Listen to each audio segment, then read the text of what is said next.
Hey everyone, I just wanted to show you guys how I made the instrumental break for my remix of Beige Interior's song Underwater.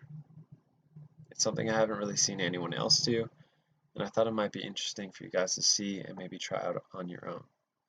So to start off, I'm just going to play a clip from my remix and then show you how I made the sound.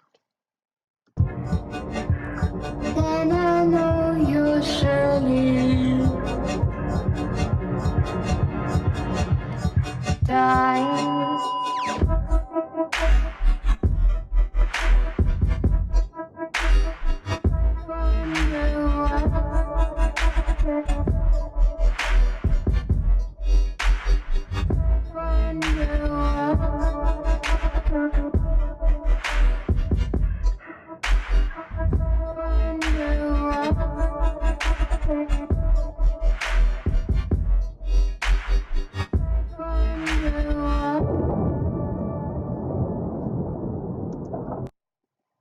And now I'll show you how I made that sound.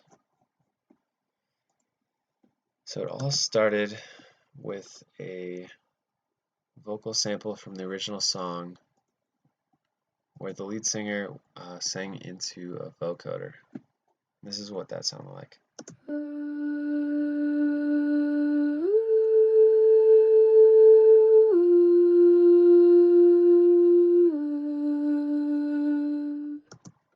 And I was really inspired by that sound and actually used it quite a bit throughout the song. In the beginning, I used it as a low-end atmospheric sound by stretching it out twice the length that it originally was, and then also using a halftime gross beat here.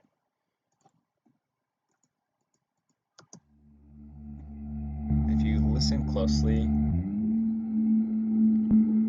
you can kind of hear the click there, right there,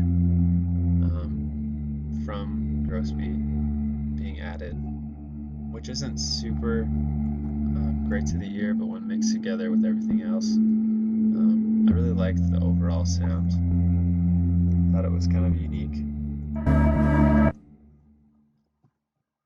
So I'm mainly going to focus on how I made the top end instrument in the instrumental break. So what I did was I took that vocal sample that we just looked at and I brought it into Granulator 2, which is basically a more complex sampler. There is sampler, simpler, also within Ableton, but I recently discovered Granulator 2 after looking into some of the things that Flume does. And there's a lot you can do in it by playing back a sample at different speeds and then scattering where it's playing across a sample. So a lot to try out, and I've done some unique things, and this is one of my favorite things that I've done. So when you bring it into Granulator, you can play it like an instrument. So I'll show you that here.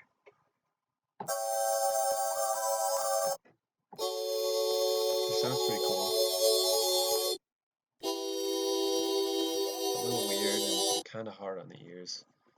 And I originally had it out here, which it was even worse.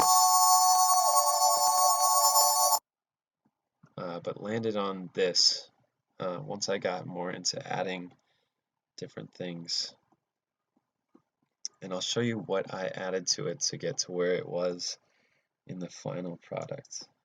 So to start off, I use the utility to be a volume shaper. I'm not sure if this is bad practice or if many other people do this.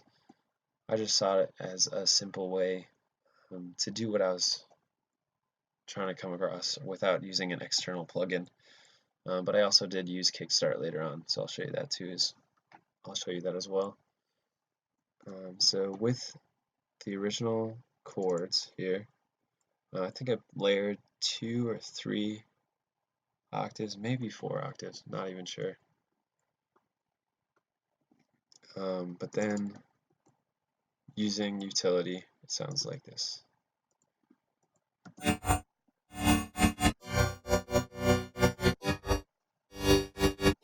So that's getting closer.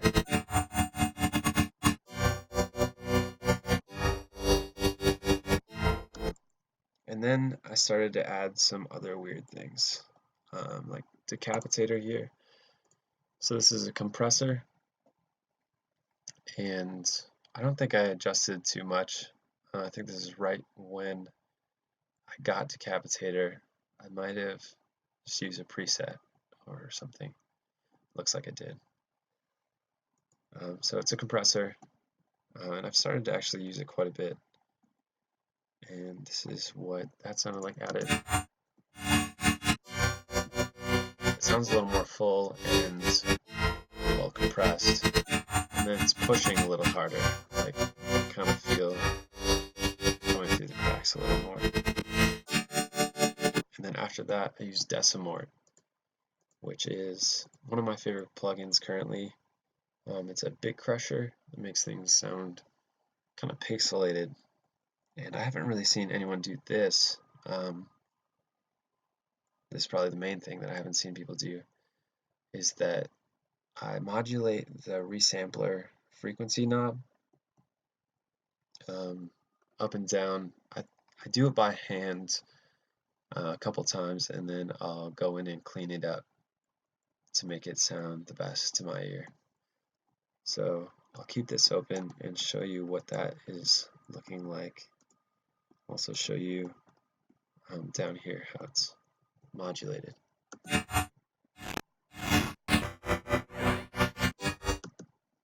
I apologize for the crunchiness of the overall audio.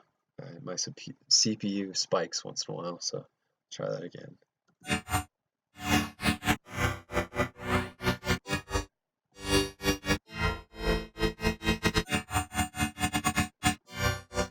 So pretty close to what it is currently.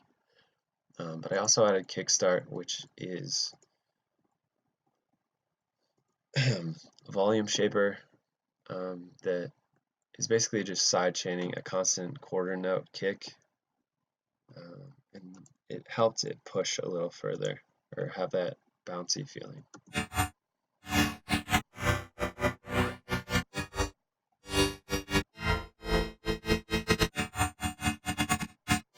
Not a whole lot of difference, but something I thought made it sound better.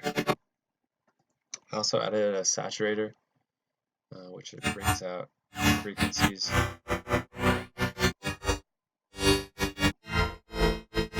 up the drive a little bit.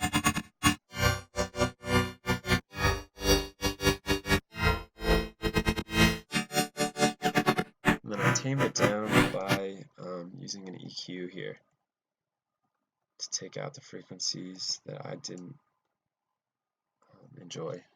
And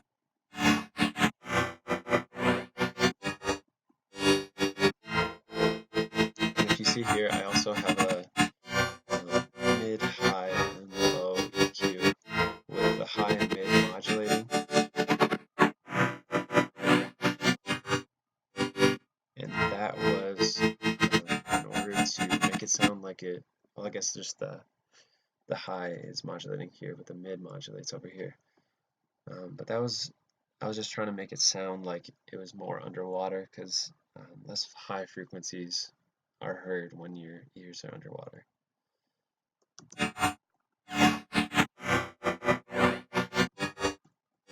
So overall, that's pretty much it. It's not exactly what it was originally, because when I reopened this project file, I wasn't able to use the exact sample. I think I might have manipulated and flattened a sample before that I don't have to reference, which is a learning lesson going forward.